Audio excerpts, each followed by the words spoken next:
Hi everyone, and welcome to another episode of the Kazamatsu.org Charlotte Anime Book Club podcast. Today we're here with episode 4, Moment of Earnest. Joining us today we have Yerian for the first time on the Charlotte Anime Book Club podcast. Why don't you introduce yourself, man? Hey guys, I'm from the Midwest, United States. I'm gonna say my favorite key work is Little Busters, and my favorite character is Kyosuke from Little Busters, with an asterisk that Angel Beats might change both of those soon. Everyone loves Little Busters here. You're here to give us a little recap of this episode, aren't you, mate? Yeah, I'm ready. Alright, in 3, 2, 1, go. Okay, we start off our morning with some delicious lolly French toast. Yusa works her magic at school. Jojiro freaks out, surprising absolutely no one. Then, in a classic Maida twist, we head for the park for some baseball, and more baseball. In fact, we play baseball for 20 more minutes. Then, after a Deus Ex Machina win by Hoshino Umi, Nao performs a secret experiment and we return home for some delicious lolly curry. you fit under the 30-second mark easily. Good job. Good enough. Yeah, this is probably going to be a short episode because, as we just mentioned, it's not a lot to talk about. It's kind of filler, I think we can mostly agree on, yeah? That's my impression. Mostly. What do you think this is more or less filler, Biscuit, though? Mixed opinions. I would say it's easy viewing, but I think that there's some value in there. I think if you look closely, there's little bits that you can pick up on the characters. There's little bits you can pick up, and generally speaking, it wasn't necessarily horrible to watch. I had fun watching it, and I was just kind of like, all right, that happened. It put me in a good mood, I guess. Yeah, it wasn't bad. I didn't regret spending that 30 minutes. And it was nice. I have the same opinion. It was nice enough to make me be like, all right, what's next? You know? Yeah, just because there's not a lot to talk about and analyze doesn't mean it was a bad episode. That's what a lot of people. That's what a lot of people are saying. Oh, this episode accomplished nothing. A lot of people were quite angry about it, and I'm just like, really? I thought it was a lot better than the last episode, which just had no direction. This one had direction. It just was slow. It knew where it was going. It just it's kind of weird getting there. The last episode wasn't really paced all that great, but had a lot of content, and then this episode was paced really well, but didn't really have all that much content. Yeah, it's kind of the inverse problem. It's kind of jarring, I guess. There'd probably be a lot less complaining if we didn't have to, everyone wasn't so excited for the next episode, but we have to wait a whole other week. And yeah, well, that's the thing with, watching a new anime, is you're going to get people getting super critical about little episodes like this, but perhaps if you watched it all in one sitting, it wouldn't be as much of a downside. Right, I'm guessing we'll look back at this episode and just think of it as part of the first half. Yeah, definitely. This is still the calm before the storm, like I keep saying. Episode 6 is where it's all going to happen.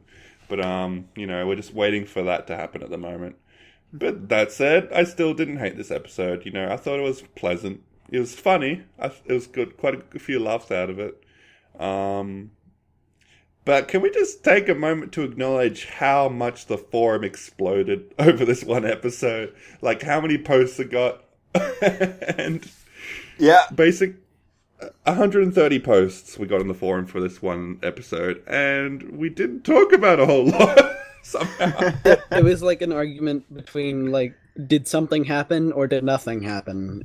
I feel partly responsible because after I watched it, I went in there and I was just kind of like, I'll see you guys on the podcast. I don't know what to say right now. I think some people kind of just took that the wrong way. No, I was literally just like, guys, can we stop repeating the same points over and over and over in this circle jerk?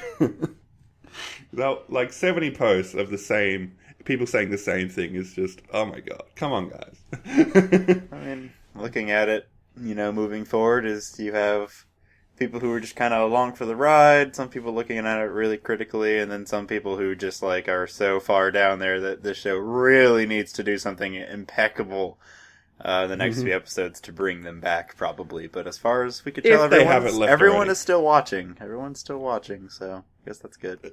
At least in our community. Yeah. Yeah, so let's have a little discussion about this. Do you think filler serves an adequate purpose in, like, this series? Because that's kind of a point of contention on the forum. Is this episode necessary for a 13-episode series? I would say that I think it does.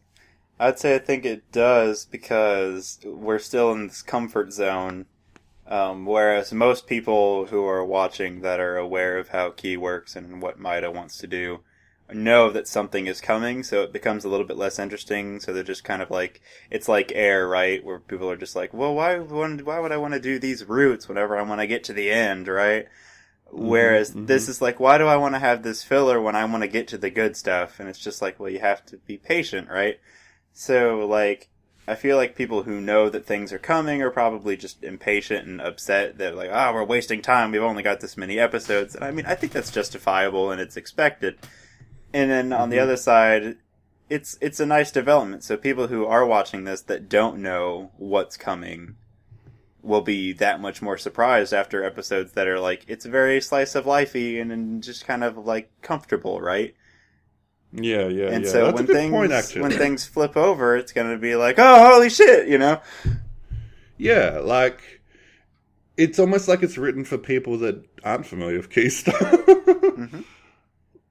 Yeah, that's a very interesting way of thinking about it because, you know, as Kazumatsu.org is a community of Key fans, like almost entirely, we know what to expect and we know all the tropes and we're familiar with all this stuff. So it kind of feels like, yeah, a lot of us are just like, you know, come on, get to the good stuff. That's why I say that I think that's exactly like who Maida was addressing and what he meant by saying, like, just wait. Just wait, you guys. Just be along for the ride and you won't be disappointed, I guess is what he was going for. But that is yet to be seen, so we're just going to have to keep on watching and see what happens. Mm-hmm. But, you know, assuming there is some huge shock, then that's going to hit the viewers who, like, don't know anything about Key or Charlotte going in. That'll hit them hard, probably. It's like, I won't say names for series, but I've watched certain series where it's like, you know, I'm just on for like just a very like, easygoing slice of life series, a bit of comedy, and then shit hits a fan. I'm like, wait, what? Mm-hmm. That feeling is good. And I'm not going to get that because I already know what's happening. But I can imagine that people who don't know what's happening will still be able to have that experience. So I guess that kind of justifies having episodes like this where it's just fun and games. I mean, that's just my opinion from, like, I follow a few people who aren't big into Key that just generally watch anime. And, like, they're familiar with, like, the kinds of stories that PA Works does. And, like, they're interested in Charlotte. And they're watching it so far and they're just like, yeah, this is enjoyable. But, like, they don't know what's coming. I mean, we don't either. But there are still people, at least, that I follow. I mean, I don't follow a lot of people. But they're watching. Mm-hmm. Okay. That's reassuring. But, I guess we need to address the inverse of this argument is that there is only 13 episodes, and having one episode is like, well, it was 13 for the series. That's what, 7%, something like that. I don't know. A substantial amount. Yeah, a lot. And if you're spending that much time, you know, not doing anything with your characters that much, I could see why people feel a little bit cheated, you know? Yeah, that's what I was worried about at first, just when I first watched it. Like, not much really happening, and we don't have much time. But after rewatching it, I think I got a little bit more out of the complexities of the character interactions and thinking that it could actually be pushing it towards the end goal more than I was originally thinking. You know, we can only speculate at this point because we don't know what the end goal is, but, you know, it's definitely important to keep these things in mind, that this episode could, in hindsight, serve an important purpose, and we just don't see it yet. So, like, I just thought it was really interesting how, you know, we had our next monster of the week, right, who was Arifumi, was that his name? And then, like, I don't even remember what the catcher's name was. But, like... Sorry. So...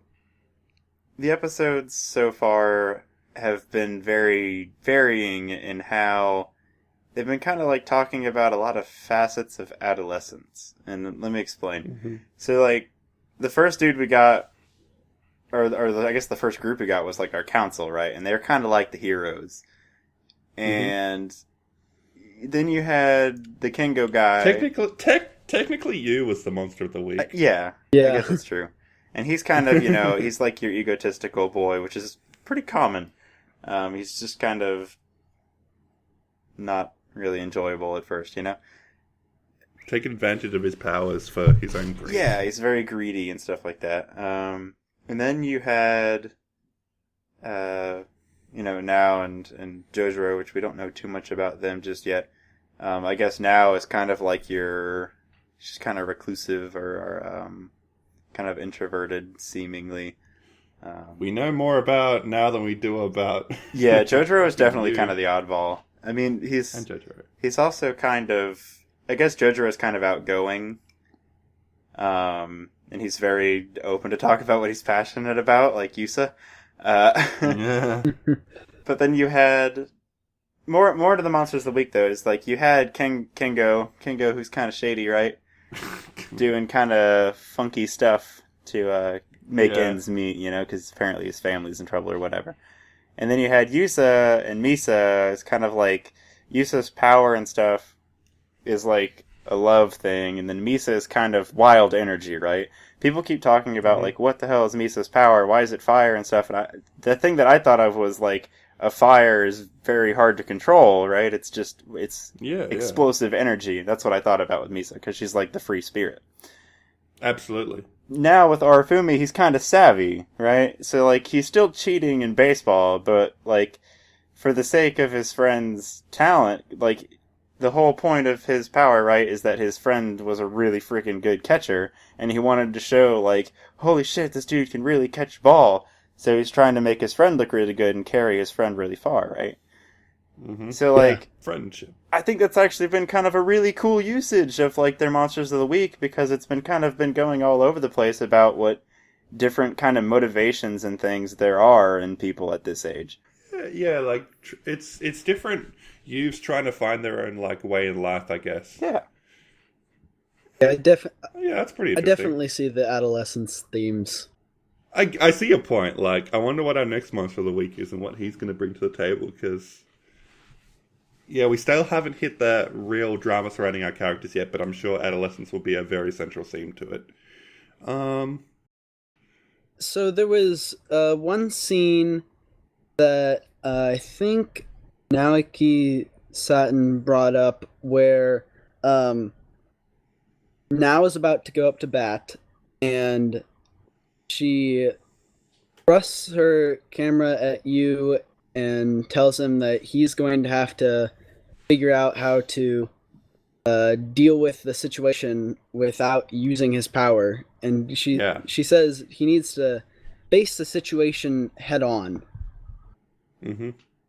And that's an interesting scene, isn't it? Yeah, it feels like what this episode was trying to portray about Yuu is that he's very conflicted. Like just earlier he had said, well, I don't want to, why do I have to use my power on this silly game? Mm-hmm. But then he was like, what am I supposed to do if I don't use my power? And then after they win, he's like, oh, I'm so glad we won. But then he's like, well, am I so happy? Yeah, why am I so happy? It's almost like he was... It's almost like Nao is teaching him to, be, oh crap, what's the word? Be proud of something that he did without being cheap. Exactly. That's something he's accomplishing never done. Something on his own. Right, yeah. That's exactly what I was thinking. Isn't it interesting that Nao is kind of like... We know, like, her main mission is to save people with superpowers. But what if, like, it almost feels like she's taking people under her wing and trying to help the people in the council to experience a better youth than they otherwise would have alone. It's like she's actually actively trying to help their development. Mm-hmm. Because that's never really stated. It could also be that she cares about you. Yeah, that's what I said. I said that... It could be specific. on the forum that I thought that she picked you and Jojiro and Yusa slash Misa because to work with her, not just because she thought their powers would be useful, but because she liked their personalities. She wanted to make friends. Right. Wouldn't that be interesting? We never know with Nao. Like, she keeps all her feelings to herself, so, like... Yeah, maybe she is lonely. Maybe she just wanted a group of friends to hang out with. That would be another interpretation of everything that's going on. Interesting. Could also just be something specific that super amazing superhero that runs the school that gave her the ability to do something with her life. Maybe it's something that she wanted, so it was set up specifically for her. Like it was, I know this is what you want to do. Yeah. Is this your conspiracy theory? Sure. But there was also the fact that Nao trusted you with her camera. Yeah, I think that's a good development, and like that was what Nick picked up. The way that she actually like says that to him, to face the situation head on, and by giving her the camera and to like try to figure it out himself. It's basically just like she just put him in her shoes, like see what I do every day, I mean, and she was like entrusting not just her camera but the whole game. You think about it. Mm-hmm. This episode served as a pretty good development of you. I mean, we could talk about like Yusa and stuff too, but which was just kind of really fun more than anything. Yeah. But I feel like the Nao and the Yuu department was pretty heavy this episode. Yes, I definitely agree. Especially with that hug. Like, I still don't know what was going on there, but I'm very intrigued. Like, I hope it builds up to some interesting, like, development. I mean, but looking at it at face value, I saw a whole lot of people who kept, asking the question of, well, why'd she ask him to do that? And what happened and stuff? And I'm just kind of like, so he did the thing where he used his power and he passed out. We don't see anything about the actual, like, body jacking going on here. Yeah. And we cut right back into the scene where he's being embraced by Nao, more or less, who caught him. And it's like, oh, she caught him, right? And he's like, ah! He freaks out. He's like, what would you do that for? And she just says, oh... She asked him, or he asked her, how did the experiment go? And she says, oh, I don't know. Just seeing how it goes for now. Lots of people. I don't know. Lots of people I were think saying Nao that... has a thing for you. Lots of people were saying that like something must have happened, and that's why, like something unusual, and that's why we didn't see it. But to me, the way you reacted and the way the picture reacted, she wasn't using her camera to record anything. She wasn't looking at what happened. She was holding the dude. Nothing. You didn't even see anything that happened. She's a very weird one. Yeah. You may be right. I honestly don't know what to make of the situation yet. I don't think we're supposed to, honestly. I didn't particularly want much of a romance in this show, but I think it's where it's going. It probably is.